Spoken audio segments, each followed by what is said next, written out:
వారి శ్రేష్టమైన నామంలో ఆత్మీయులని మీకు ಎಲ್ಲರಿಗೂ శుభాలు తెలియజేస్తున్నాను. లెంట్లోని 36వ దిన శిలువ ధ్యాన సందేశ కూడికను ప్రార్థన పూర్వకంగా ప్రారంభించుకుందాం. దయచేసి అందరూ తల వంచి ప్రార్థనలో ఏకీవించాలని మనం చేస్తున్నాం. అత్యంత కృపా కనికరం కలిగిన మా దేవ, మీ పవిత్రమైన శ్రేష్టమైన నామాన్ని బట్టి మీకు స్తుతులు చెల్లిస్తున్నాం. నేటి శిలువ ధ్యాన సందేశ కూడికను మీ నామంలో ప్రారంభించుండగా మీ ప్రసన్నత కాపుదల మాతో ఉంచండి. కీర్తన పాడుట్లో, ఆరాధనలో, వాక్య పఠన, వాక్య పరిచయలో మీ తోడ్పాటునివ్వండి. ఈ దిన ధ్యాన కూడిక మా జీవితాలకు దీవెనకరంగా ఆశీర్వాదకరంగా ఉన్నట్లు మీ కృపనిమ్మని యేసుక్రీస్తు వారి శ్రేష్టమైన నామంలో ప్రార్థించి వేడుకొంచున్నాము తండ్రి, ఆమేన్. ఆంధ్రకేశు కీర్తన నుండి 179వ కీర్తన. నాయన్న రాగదే ఓ యేసు తండ్రి, నాయన్న రాగదే. మొదటి చరణం చివరి చరణం పాడుకొని క్లుప్తారాధన జరిగించుకుందాం. నాయన్న రాగదే ఓ యేసు తండ్రి, నాయన్న రాగదే నా ప్రాణ ధనమా, నా పట్టు కొమ్మ, నా ముద్దు మూట, నా ముక్తి బాట, నాయన్న రాగదే. నాయన్న సిలువలోని వాయాస పడిన నాటి నీ అంగ్రియుగము ఇప్పుడు నాయాశ తీర చూతూ, నాయన్న రాగదే ఓ యేసు తండ్రి, నాయన్న రాగదే. ఒక తోట లోపాట నాడు నీవు పడినా, సకల శ్రమలి చోట నికటమై ఉన్నట్టుగా నిట్టూర్పులతో దాలంతు నకటన రాతి గుండె సకలం వైపోవు నాట్లు, నాయన్న రాగదే ఓ యేసు తండ్రి, నాయన్న రాగదే. తల వంచి సిగ్గునా నే చేయు నేరా, ములనెంతో నాలోన పలుమారు నీ గాయముల గెలికి శ్రమ పరచున, కల దోషములకై ఇప్పుడు విలపించి వేడుకొందు, నాయన్న రాగదే ఓ యేసు తండ్రి, నాయన్న రాగదే. తండ్రి యొక్కయు కుమారుని యొక్కయు పరిశుద్ధాత్మ యొక్కయు నామమున ఆమేన్. ప్రభువా మమ్మను కనికరింపుము, క్రీస్తు మమ్మను కనికరింపుము, ప్రభువా మమ్మను కనికరింపుము. తండ్రికిని కుమారుడికిని పరిశుద్ధాత్మకు ఆది ఎందు ఇప్పుడు ఎల్లప్పుడు యుగయుములందున్నట్లు మహిమ కలుగునుగాక, ఆమేన్.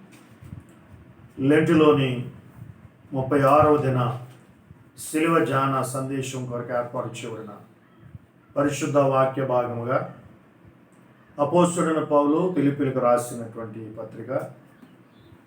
అపోస్తలుడైన పౌలు ఫిలిప్పీలకు రాసిన పత్రిక 2వ అధ్యాయము 7వ వచన భాగాన్ని చదువుకుందాం. ఫిలిప్పీ పత్రిక 2వ అధ్యాయము 7వ వచనం. మనుషుల పోలికగా పుట్టి దాసుని స్వరూపము ధరించుకొని తను తానే రిక్తునిగా చేసుకొని. పరిశుద్ధ వాక్యమును ప్రభు మన వినికిడిలో దీవించునుగాక, ఆమేన్. ప్రార్థన చేసుకుందాం. అత్యంత కృప కలిగిన దేవా, మీకు వందనాలు. మా జీవితాలు మీరు మాకు ఇచ్చిన మరొక ధ్యాన సందేశం కొరకు స్తుతులు చెల్లిస్తూ మీ నామ మహిమార్థమై గత కాల పరిచర్యంతలో మీ కృపా బాహుళ్యతనిచ్చారు. స్తోత్ర. చదువుబడిన లేఖన భాగాలు మా వెనుకల్లో దీవించి ఈ లేఖన భాగములకు ఆంతర్యాన్ని మేము గుర్తించి గమనించినట్లు మీ కృపనిమ్మని యేసుక్రీస్తు వారి శ్రేష్టమైన నామంలో ప్రార్థించి వేడుకొనుచున్నాము తండ్రి. ఆమేన్. దేవుని పరిశుద్ధ నామమునకు మహిమ కలుగునుగాక. నేటి లెంటులోని 36వ దిన శిలువ ధ్యాన సందేశాన్ని మీతో పంచుకునే కృపణించిన త్రియేక దేవుని నామాన్ని గణపరుస్తూ ఆత్మీయులైన మీకు ఎల్లరికను మన ప్రభువును రక్షకుడిని యేసుక్రీస్తు వారి శ్రేష్టమైన నామంలో హృదయపూర్వకమైన వందనాలు చెల్లిస్తున్నాను. పరిశుద్ధ వారంలోని మంగళవార దినాన దేవాతి దేవుడు మనల్ని ప్రవేశింపచేసి ఆయన పరిశుద్ధమైన వాక్కులు వినగలిగే భాగ్యాన్ని మనకు అనుగ్రహించినందుకు మనం దేవునికి స్తుతులు చెల్లించబద్దులమైన నేడు దినాన తగ్గింపు అనే అంశాన్ని మనం నేర్చుకోబోతున్నాం. తగ్గింపు అనే మాటకు దీనత్వము, తగ్గించుకోవడం. పరిశుద్ధ లేఖన భాగంలో మనం చూస్తుంటాం, తను తాను తగ్గించుకుని వాడు హెచ్చింపబడును అనే మాట చాలా పర్యాలు యేసయ్య ఉపయోగించాడు. తగ్గించుకోవడం అనే మాటలో అన్నీ కలిగి ఏమీ లేని వారిని మనం. చాలామంది అంటారు, మేము ఎందుకు తగ్గించుకోవాలంటే మాకేం తక్కువ అంటారు. మాకు ఉద్యోగం ఉంది, మాకు ఐశ్వర్యం ఉంది, మాకు అధికారం ఉంది, మాకు సంపద ఉంది, ఇన్ని కలిగిన మేము ఎందుకు తగ్గించుకోవాలండి అంటారు. నేను అంటాను, యేసయ్యకి ఏం తక్కువ అని ఆయన తగ్గించుకున్నారు? అనేకమైన అధికారం ఉంది, మహిమ ఉంది, ఘనత ఉంది, పరిశుద్ధత ఉంది, ప్రభావాలు ఉన్నాయి, మహిమ ఘనత ప్రభావాలు. అయినప్పటికీ ఆయన మన కొరకు తను తాను తగ్గించుకున్నాడు. అట్టి మనస్సును మనమును కలిగి ఉండాలని నేటి పరిశుద్ధ వాక్య భాగం సెలవిస్తుంది. ఎంతటి అవమానానికి గురి చేసినా యేసయ్య ఎలా తగ్గించుకున్నారో సువార్త పాఠ్యభాగంలో చూస్తున్నాం. అదే తగ్గింపును గూర్చి అపోస్తలుడైన పౌలు ఫిలిప్పీ సంఘానికి చెప్తూ, ఫిలిప్పీ సంఘమా, మీరు క్రీస్తును మాదిరిగా కలిగి ఉండాలి. అన్నీ కలిగిన దేవుడు ఏమీ లేని వానిగా తను తాను తగ్గించుకున్నారు. ఆయన బిడలుగా మీరు తగ్గింపు గుణాన్ని కలిగి ఉండడం శ్రేయస్కరమని పౌలు ఫిలిప్పీ సంఘానికి చెప్తున్న మాటలు ఈరోజు పత్రిక పాఠ్యభాగం. ఎవరైతే తగ్గించుకుంటారో వారు మహోన్నతిని చాటుకు వస్తారు. ఆ మహోన్నతిని రెక్కల కింద కప్పబడి ఆశ్రయాన్ని, ఆదరణను పొందుతారని ఉత్తర ప్రత్యుత్తర కీర్తనలో మనం చూడగలుగుతున్నాం. అయితే నేడు దినాన పరిశుద్ధ వాక్య భాగాన్ని మనం జ్ఞాపకం చేసుకున్నట్టయితే కనుక యేసుక్రీస్తు వారు ఆనాడు ఆలోచన చేస్తే కనుక బంధించబడ్డారు, ప్రధాన యాజకులతో తీసుకొని పోబడ్డారు. వారు అనేకమైన తీర్పులు ఆయనకి తీర్చినట్టుగా పరిశుద్ధ వాక్య భాగంలో మనం చూడగలుగుతున్నాం. నేటి సువార్త పాఠ్య భాగం ద్వారా మనం జ్ఞాపకం చేసుకున్నది, శిష్యులైన వారు పస్కా పండుగ కొరకు సిద్ధపడుతున్న దినాలు, మనుష్య కుమారుడు సిలువ బట్టకై అప్పగించబడతారనే సత్యాన్ని ఆయన శిష్యులకు తెలియజేస్తున్నారు. పండుగకు 2 దినములైన పిమ్మట పస్కా పండుగ వచ్చినప్పుడు, పస్కా పండుగ సమీపం కాబోతుంది. ఇది చివరి పస్కా. నిర్గమాకాండం 12వ అధ్యాయంలో పస్కా పండుగ ప్రారంభమైంది. అప్పటి నుండి యేసుక్రీస్తు వారి కాలం వరకు ఈ పండుగ జరుగుతూనే ఉంది. యేసుక్రీస్తు వారు కూడా ఈ పండుగను ఆచరించినట్టుగా పరిశుద్ధ వాక్యంలో చూస్తున్నాం. పస్కాలో ఆనాటి ప్రజల పాపమును విముక్తులుగా చేయడానికి గొర్రెపిల్ల, మేకపిల్ల రక్తాన్ని చెందించారు. ఇక గొర్రెపిల్ల, మేకపిల్ల రక్తం చెందించవలసిన అవసరం లేదు. యోహాను సువార్త 1వ అధ్యాయం 9వ వచనం ప్రకారంగా లోక పాపను మోసుకొని పో దేవుని గొర్రెపిల్లగా యేసయ్య లోకానికి వచ్చారు. ఆయనే పస్కా గొర్రెపిల్ల. ఆ పస్కా విందును యేసుక్రీస్తు వారు కూడా శిష్యులతో ఆచరించినట్టుగా పరిశుద్ధ వాక్యం మనం చూస్తున్నాం. ఆ పస్కా పండుగ సమీపిస్తున్న దినాల్లో యేసయ్య శిష్యులతో మాట్లాడుతుంటున్నారు, ఇదిగో మనుష్య కుమారుడు సిలువేయబడతాడు, పాపుల చేతికి అప్పగించబడతాడని మీకు తెలియచు. ఆ సమయమున ప్రధాన యాజకులను, ప్రజలను, పెద్దలను కైపాను ప్రధాన యాజకుని మందిరంలోనికి కూడి వచ్చాడు. యేసును మాయోపేక్షత పట్టుకొని చంపవలెనని ఏకమై ఆలోచన చేశారు. ఆనాటి ప్రధాన యాజకులు అందరూ కూడా ఆలోచన చేశారు.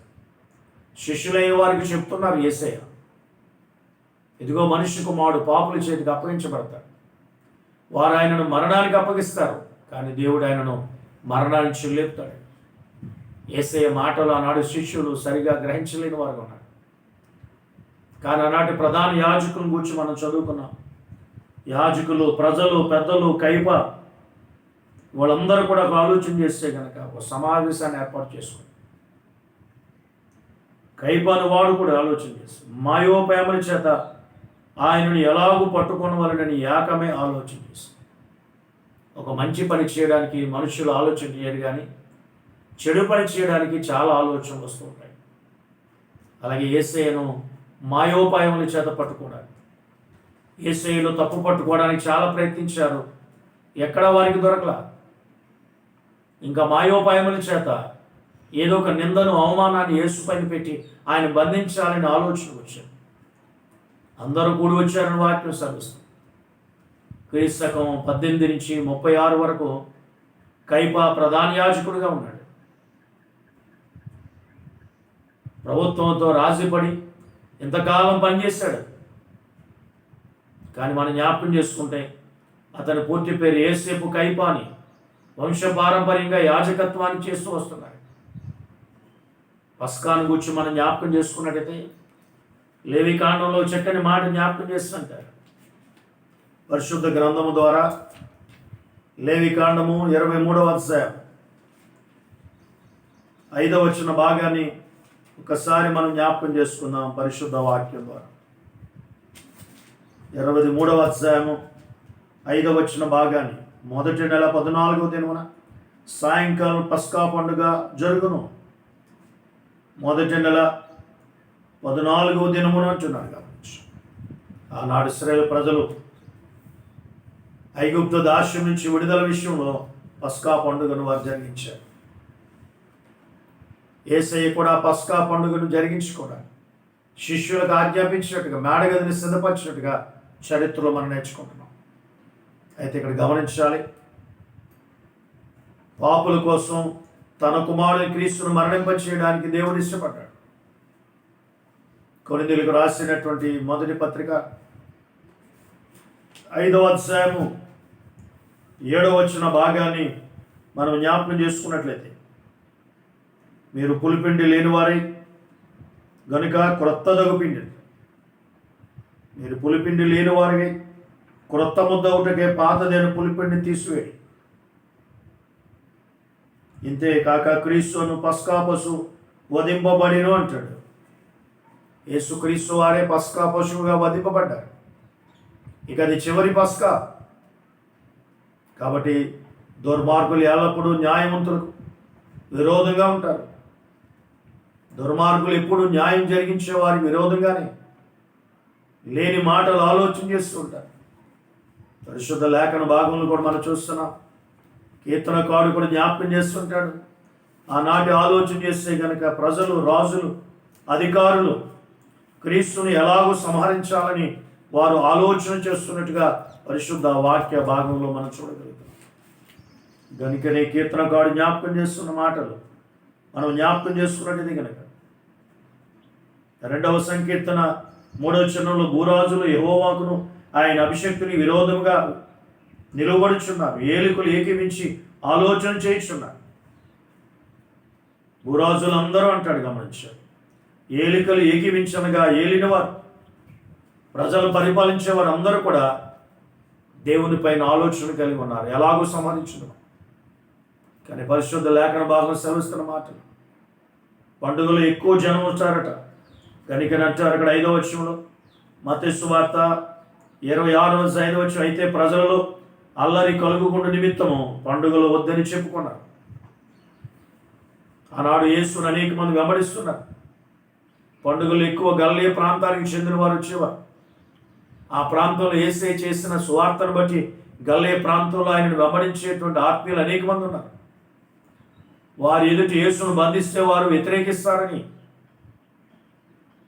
వారు పండుగలు వద్దు అని ఆలోచన చేసుకున్నారు ప్రధానులు. కానీ గమనించవలసిన విషయం ఏంటంటే ఇంతలోనే అపవాది యోధాలో ప్రవేశించాడు. పస్కాకు ముందే యేసును ఆలోచన చేసి అప్పగించాలి, యేసును అప్పగించాలనేటువంటి ఆలోచన అతడు కలిగి ఉన్నట్టుగా చూస్తున్నాం. వీటికేమైనా యేసయ్య పస్కా పండుగను ఆచరించారు. పస్కా పండుగ తర్వాత ఆయన బంధించబడ్డారు. ఇన్ని ఆలోచనలు చేస్తున్నప్పటికీ ఆయన మాత్రం తను తాను తగ్గించుకుని మౌనంగా ఆ రిక్తునిగా ఉన్నట్టుగా పరిశుద్ధ లేఖన భాగంలో మనం చూడగలుగుతున్నాం. కాబట్టి తాను ఎట్టి మరణం పొందబోచున్నారు యేసుక్రీస్తు వారు తన శిష్యులకు తెలియజేస్తున్నారు.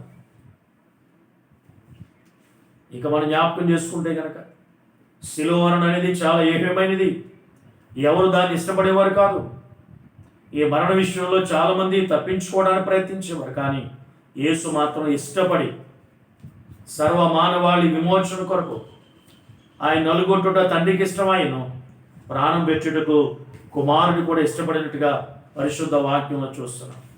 గలతీ పత్రిక పరిశుద్ధ లేఖన భాగంలో మనం జ్ఞాపకం చేసుకుంటే గలతీలకు రాసినటువంటి పత్రిక 1వ అధ్యాయము 4వ వచన భాగాన్ని మనం జ్ఞాపకం చేసుకున్నాం. మన తండ్రిని దేవుని చిత్త ప్రకారం క్రీస్తు మనలను ప్రస్తుత దుష్టకాలం నుండి విమోచింపవలనని మన పాపల నిమిత్తము తను తాను అప్పగించుకుంది. దుష్టకాలం నుంచి విడిపించడానికి యేసయ్య తను తాను అప్పగించుకున్నారని పౌలు గలతీ సంఘానికి చెప్తున్నారు. ఇదే మాటలు ఎఫెసీ సంఘంలో మనం జ్ఞాపకం చేసుకుంటే ఎఫెసీ సంఘానికి కూడా పౌలు చెప్తుంటాడు. 5వ అధ్యాయము 2వ వచన భాగాన్ని జ్ఞాపకం చేసుకుంటాం. క్రీస్తు మిమ్మును ప్రేమించి పరిమళ వాసన ఉన్నాడు, మన కొరకు తను తాను దేవునికి అర్పణగాను బలిగాను అర్పించుకున్నాడు. ఎలాగనగా మీరును ప్రేమ కలిగి నడుచుకున్నట్టు క్రీస్తు తనకు తానుగా అప్పగించుకున్నాడు. మరణించడానికి ఆయనకి ఇష్టమైంది. తీతు పత్రిక 2:14 ఇదే మాటలు చెప్తాడు. పేతురు రాసిన మొదటి పత్రిక 2:23 కూడా తనను తానే మాటల ద్వారా ఇష్టపడ్డాడే. మనందరం ఆయన అడుగుజాడలు నడవాలని ఒక మాదిరి నుంచి పోయారని తగ్గించుకున్నారు. పెళ్లి పత్రిక 2వ అధ్యాయంలో మనం జ్ఞాపకం చేసుకుని 8వ వచనంలో మరణము పొందినంతగా, శిలువ మరణము పొందినంతగా తగ్గించుకున్నారు. ఒక మనిషిలో కొద్ది గొప్ప సహనం ఓర్పు ఉంటుంది. ఆ సహనం ఓర్పు అనేది ఎప్పుడైతే చనిపోయిందో అసలు రూపం బయటకు వస్తుంది. కాబట్టి మనుషులు చాలాసార్లు సమస్యాత్మక పరిస్థితులు ఎదుర్కొంటున్నప్పుడు కొంతవరకు సహిస్తారు, ఓపిక పడతారు, తర్వాత వారు అసలు రూపాన్ని బయటపడతారు. కానీ యేసయ్య వారు ఏమి చేసినా ఆయన మౌనంగా ఉన్నారట. తండ్రి కుడిపార్శ్వను కూర్చుండుట అత్యున్నత భాగ్యం ఎంచుకోలేదు, కానీ తను తాను రిక్తునిగా తగ్గించుకున్నట్టుగా పరిశుద్ధ వాక్యంలో చూస్తున్నాం. అదే పౌలు భక్తుడు జ్ఞాపకం చేస్తున్నాడు. రిక్తుడు అంటే అర్థం ఏంటంటే ఏమీ లేనివాడని కాదు, అన్నీ ఉండి కూడా ఏమీ లేనివాడు. పరిశుద్ధత ఉంది, ఆరాధన ఉంది, మహిమా ప్రభావాలు ఉన్నవి, అన్నీ కలిగి కూడా నీ కొరకు నా కొరకు ఆయన ఏమీ లేని వారికి లోకానికి వచ్చాడు. అదే పరిశుద్ధ లేఖన భాగం సెలవిస్తున్న మాటలు మనం జ్ఞాపకం చేసుకుంటాం. ఎవరి పత్రిక 12వ అధ్యాయం 2వ వచనంలో చెప్తా అంటారు, ఆయన తన ఎదుట ఉంచబడిన అవమానం కొరకే, ఆయన తన ఎదుట ఉంచబడిన ఆనందం కొరకే అవమానం నిర్లక్ష్యపెట్టి శిలువ మరణం పొందినంతగా ఎంత అవమానం కలిగినా తగ్గించుకున్నారు. ఎందుకంటే ఆయన ఎదుట ఒక ఆనందం ఉంది. ఏమిటి ఆనందం అంటే ఆయన ఒక సింహాసనాన్ని సిద్ధపరిచాడు తండ్రి. తండ్రి యొక్క కుడిపార్శ్వాన్ని ఆశీర్వాదం కావడానికి ఒక స్థలాన్ని దేవుడు కుమారుడికి సిద్ధపరిచారు. కాబట్టి ఆ ఆనందంలో అవమానాన్ని ఆయన లెక్క చేయాలి.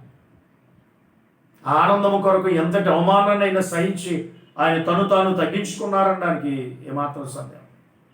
శిలువ మరణ సమయంలోనే కాకుండా తన బోధనలో కూడా తగ్గింపుని గురించి మాట్లాడారు. మత్తయి సువార్త 18వ అధ్యాయం 4వ వచనం మనం జ్ఞాపకం చేసుకుంటే, మీరు మార్పు నుండి బిడల వంటి వారైతేనే, ఈ పిల్లల వారి మిమ్మల్ని మీరు తగ్గించుకుంటేనే మీరు దేవుని రాజ్యానికి పాత్రలు అన్నారు. ఇదే మత్తయి సువార్త 23వ అధ్యాయం 12వ వచన భాగంలో కూడా మనం జ్ఞాపకం చేసుకున్నట్టు ఆయన తగ్గింపుని గురించి మాట్లాడుతున్నట్టుగా పరిశుద్ధ వాక్యంలో మనం చూడగలుగుతాం. కాబట్టి తను తాను హెచ్చించుకున్నవాడు తగ్గింపబడను, తను తాను తగ్గించుకున్నవాడు హెచ్చింపబడు. ప్రభు దృష్టికి మనం తగ్గించుకోవాలి. ఈనాడు ప్రతి ఒక్కరూ తమను తాము హెచ్చించుకోవడానికి ఇష్టపడుతున్నారు. తమ గౌరవం కొరకు ప్రాకులాడుతున్నారు. ఆయన హెచ్చవలసినది, మనం తగ్గవలసినది. ఆయన నామము అన్ని నామముల కంటే పైనామం, ఘనపరచబడ్డానికి యోగ్యత కలిగిన నామం. అంటే నామమును ఘనపరిచేవారుగా మన విశ్వాస జీవితాలు ఉన్నాడు. ఆయన ఒకరిని తగ్గించును, ఒకరిని హెచ్చించునని కీర్తనకారుడు చెప్తాడు.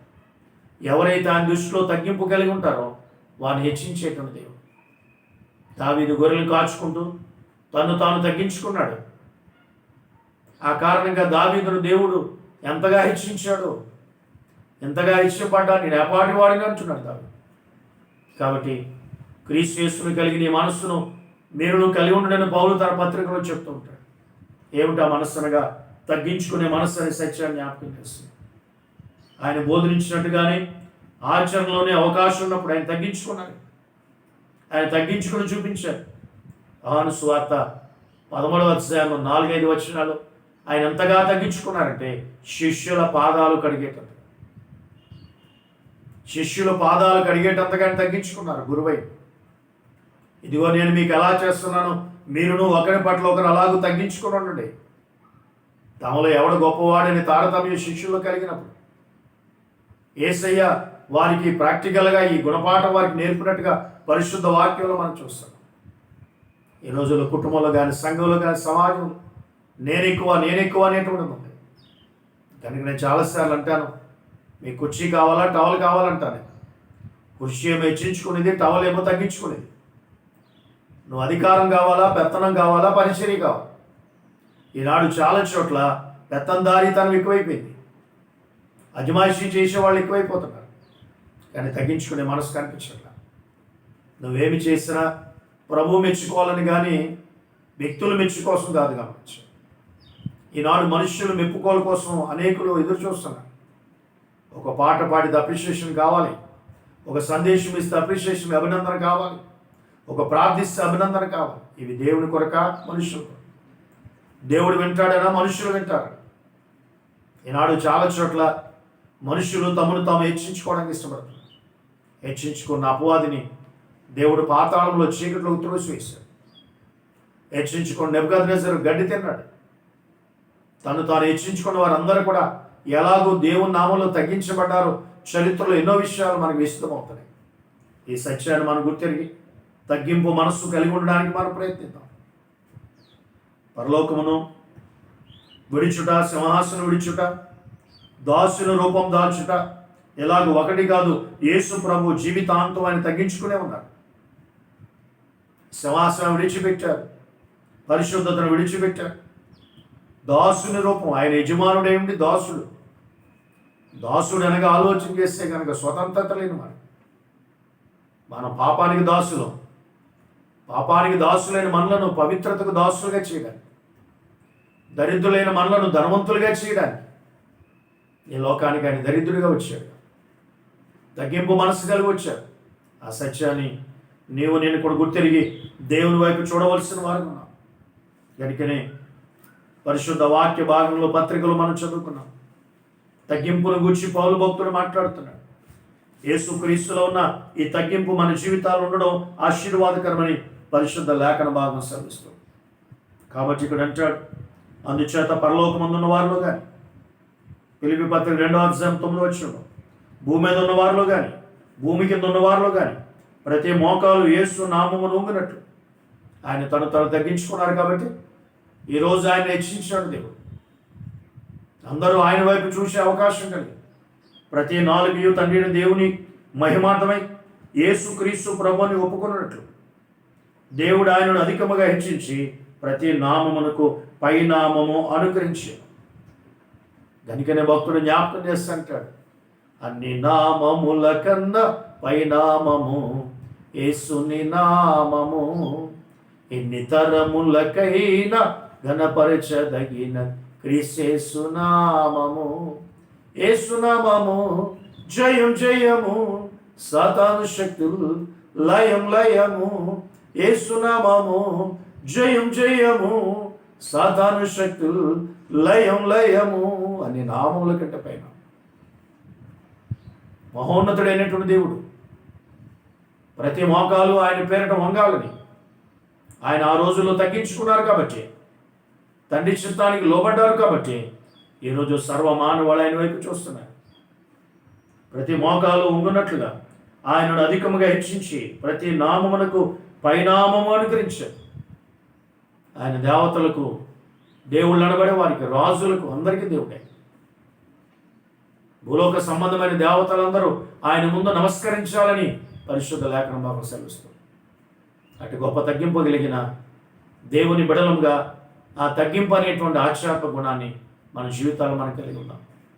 వెంట్రుకలు పెరిగి వేసేవారొకరు, ఉమ్మి వేసేవారొకరు, పిడిగుద్దులు గుద్దేవారొకరు, అవమానపరిచేవారొకరు, దోషుల మాటలు పలికేవారొకరు. ఇటు శారీరకంగాను మానసికంగా అన్ని విధాలు హింసించిన ఆయన నోరు తెరవల, మౌనం వహించాడు. ఆయన మౌనాన్ని వహించాడు. ఆయన నిరపరాధి, ఏ నేరం చేయాల. ఎన్ని రకాల వ్యాధులను గురి చేసిన ఆయన మౌనాన్ని వహించి మనందరికీ నిత్యత్వ ద్వారాన్ని తెరిచాడు. కనుకనే భక్తుడు జ్ఞాపకం చేస్తున్నాడు, నిరపరాధి మౌనముగా దీనుడాయెను, మాతృమూర్తి వేదనలే ఓదార్చెను. నిరపరాధి మౌనముగా దీనుడాయెను, మాతృమూర్తి వేదనలే ఓదార్చెను. అపవాది అహంక మణగద్రోషెను, అపవాది అహంక మణగద్రోషెను. ప్రభు యేసుడు పరదైసుకై ప్రార్థించెను. నిరపరాధి మౌనంగా ఉన్నాడు. ఏ నేరం లేని యేసే మౌనంగా ఉన్నాడు. ఈనాడు నేరం చేసిన వారే మేమే నేరం చేసామంటున్నారు. కనుకనే ప్రభు వాక్యంలో శ్రమిస్తున్నాను, తానేమి చేశానని పశ్చాత్తాపపడివాడు ఒకడునూ లేడు. నేనేం చేశాను అనేవాడు తప్ప తాను చేసిన స్థితి నుంచి పశ్చాత్తాపపడేవారు లేరు. ఈ శిలువ జాన సందేశం ద్వారా ఒకవేళ ఇంకా హెచ్చించుకునే మనసు నీలో ఉన్నట్లయితే కానీ తగ్గించుకుని పశ్చాత్తాప హృదయంతో ప్రభు పాదాలు చెందగలవు. ఇక కీర్తనలోకి వచ్చేసరికి 91వ కీర్తన. దేవుని యందు భద్రత, సర్వశక్తు నీడలో ఆశ్రయం. దేవునిలోనే భద్రత. కాబట్టి పరిశుద్ధ వాక్య భాగంలో మనం జ్ఞాపకం చేసుకున్నాం, ప్రమాదాల్లో దేవుని కాపుదల, భద్రత అవసరం. మహోన్నతుడు అనగా సర్వాతీతుడు, సర్వశక్తిమంతుడు. సర్వశక్తిమంతుడు అనగా అమితమైన శక్తి కలవాడు. మోషే రాశాడని చరిత్రకారులు చెప్తూ ఉంటారు, కానీ ఆధారం లేదు. రెండిట్లో నివాస స్థలము దేవుడే. 91లో కానీ 91లో కానీ దేవుడే నివాస స్థలం అంటాడు. మహోన్నతుని చోటన నివసించేవాడే సర్వశక్తుని విస్తరించేవాడు. ప్రభా, తరతరము నుండి మాకు నివాస స్థలము నీవే. పాపానికి వ్యతిరేకంగా దేవుని కోపం, దేవుడిచ్చే సంపూర్ణ రక్షణ విజయం. 90వ కీర్తనలోనేమో పాపానికి వ్యతిరేకంగా దేవుని కోపం ఎలా ఉంటుందో కీర్తన చూస్తాం. 91లో దేవుడిచ్చే సంపూర్ణ విజయం కోసం ఎదురు చూస్తాం. రోమాపత్రిక 8:31 ప్రకారంగా మనలను ప్రేమించిన వాని ద్వారా మనం అన్ని విషయంలో అత్యధిక విజయాన్ని పొందుతున్నాం. ఈ కీర్తన వాగ్దానము కీర్తనలో దేవుని కోసం, దేవుని సంరక్షణ కొరకు మనం నిలిచి వారిగా ఉన్నట్లయితే ఆయన చేత మనం దీవించబడతాం, ఆయన చేత మనం హెచ్చింపబడతామని పరిశుద్ధ లేఖన భాగం సెలవిస్తుంది. తమ ఇష్టం వచ్చినట్లు జీవించేవారు, కేవలం కష్టం వస్తేనే దేవుని దగ్గరకు వచ్చేవారి కోసం కాదు ఈ కీర్తన. అనుకూల ప్రతికూల పరిస్థితుల్లో కూడా దేవుని పాదాల చెంత తగ్గించుకునేవారు. 20 విధాల భద్రత, సంరక్షణ కనబడుతుంది.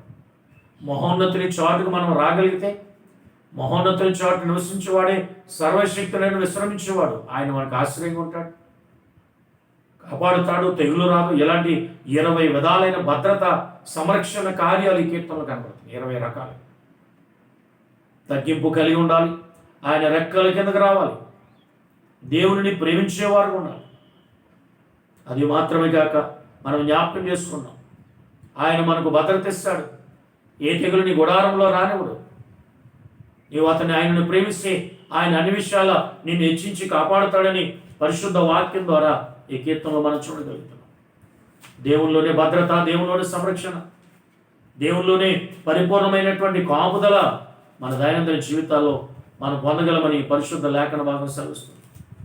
ఈ సత్యాన్ని గుర్తెరిగి మహోన్నతుని చాటుకు రావడానికి, మహోన్నతుడైన దేవుని రెక్కల కిందకు రావడానికి నువ్వు సంసిద్ధి కలిగి ఉన్నావు. వచ్చిన నీవు ఆయనను ప్రేమించాలి. 91:14 చెప్తుంటాడు, అతను నన్ను ప్రేమించాడు కనుక నేను అతన్ని తప్పిస్తాను, అతను నా నామం ఎరిగేవాడికి అతన్ని ఘనపరుస్తాను, అతనికి ఉత్తరం ఇస్తాను, తోడే ఉంటాను, గొప్ప చేస్తాను, తృప్తిపరుస్తాను, రక్షణ చూపిస్తాను. ఈ ఆశీర్వాద కార్యాలు నేను నా జీవితంలో పొందాలంటే మనం మహోన్నతుడైన దేవుని రెక్కల కిందకు తగ్గించుకుంటాం. నేను అతన్ని తప్పిస్తాను, అతని ఘనపరుస్తాను, అతనికి ఉత్తరం ఇస్తాను, శ్రమలో తోడే ఉంటాను, గొప్ప చేస్తాను, తృప్తిపరుస్తాను, నా రక్షణ కార్యాన్ని చేస్తాను, చూపిస్తాను. వీటి ఆశీర్వాదకర దేవుళ్ళు నేను నా జీవితంలో మనం పొందాలంటే మనం తగ్గించుకుని ప్రభు పాదాల చెంత రావాల్సింది. యేసయ్యను ఆనాటి ప్రధాన యాజకులు పెద్దలు ఎలాగూ సమరించుదామని ఆలోచన చేస్తున్నారు, మాయోపాయములు చేస్తున్నారు. ఆయన తను తగ్గించుకొని తండ్రి చిత్తానికి లోబడ్డాడు. ఆయన ఎలాగూ తగ్గించుకున్నాడో పౌలు ఫిలిప్పీ పత్రిక రాస్తున్నాడు. యేసుక్రీస్తు వారు తాను ఎలాగూ తగ్గించుకుని లోకానికి వచ్చాడు. మనం తగ్గించుకుని మహోన్నతిని రెక్కల కిందకు వస్తే మనకు వచ్చే భద్రత ఏమిటో కీర్తనలో చూస్తాం. ఈ సందేశం ద్వారా ఒకవేళ ఇంకా హెచ్చించుకునే చేదైన మనస్సు నీలో ఉన్నట్లయితే, హెచ్చించుకున్న వారు ఏమయ్యారో చరిత్ర చెప్తుంది. ప్రభు దృష్టికి మిమ్మల్ని మీరు తగ్గించుకోండి, అప్పుడు మీరు హెచ్చింపడతారని పరిశుద్ధ లేఖన భాగం సెలవిస్తుంది. తగిన కాలమందు ఆయన మేము హెచ్చించినట్లు ఆయన బలిష్టమైన చేతికి దీన మనస్సులో కూడా మన వాక్యం సెలవిస్తుంది. ఈ సందేశం ద్వారా ఒకసారి మన జీవితాలు సఫలం చేసుకుని హెచ్చించుకునే చేదైనటువంటి వేరు ఉన్నట్లయితే, హెచ్చించుకునే చెడు వ్యసనానికి బానిసలైతే క్రీస్తు రక్తంలో ఆ చెడును కడిగి వేసుకున్నాం. రక్తానికి కడిగే గుణం, రక్తానికి శుద్ధీకరించే గుణం. కాబట్టి సిల్వలో యేసు నీ కొరకు నా కొరకు కాచిన వృద్ధి రక్తధారణ ద్వారా హెచ్చింపు అనేటువంటి ఆ చేదైన వేరును కడిగి వేసుకొని మనం తగ్గించుకొని మహోన్నత రెక్కల కిందకు వద్దాం. మాదిరికరమైన జీవితాన్ని జీవిస్తూ పునరుద్ధాన ఆనందము కొరకు, ఆశీర్వాదం కొరకు సిద్ధపడదాం. అట్టి భాగ్యాన్ని పరిశుద్ధాత్మదేవుడు మనకు అనుగ్రహించును గాక. ఆమె ప్రార్థించేద్దాం. దయచేసి అందరూ తల వంచండి. వినిన వాక్యాన్ని ఒక్కసారి మన వ్యక్తిగత జీవితాలకు అన్వింప చేసుకొని దేవాతి దేవుడిచ్చేటువంటి ఆనందకరమైన ఆశీర్వాదకర స్థితిని మన జీవితాలు పొందినట్లుగా మనం తగ్గించుకొని ఇప్పుడే ప్రభు పాదాలు చెందుకుందాం. పరిశుద్ధమైన దేవా మీకు వందనాలు. నేటి ధ్యానం ద్వారా తగ్గింపు దీనత్వాన్ని గురించి మీరు మాట్లాడారు. మాయోపాయముల చేత ప్రధానులు, పెద్దలు, ప్రజలు ఈ కుమారుని క్రీస్తును చంపాలని ప్రయత్నిస్తున్నారు. ఆయన తను తగ్గించుకున్నారు. తండ్రి మీ చిత్తాన్ని శిరస్సు వంచారు.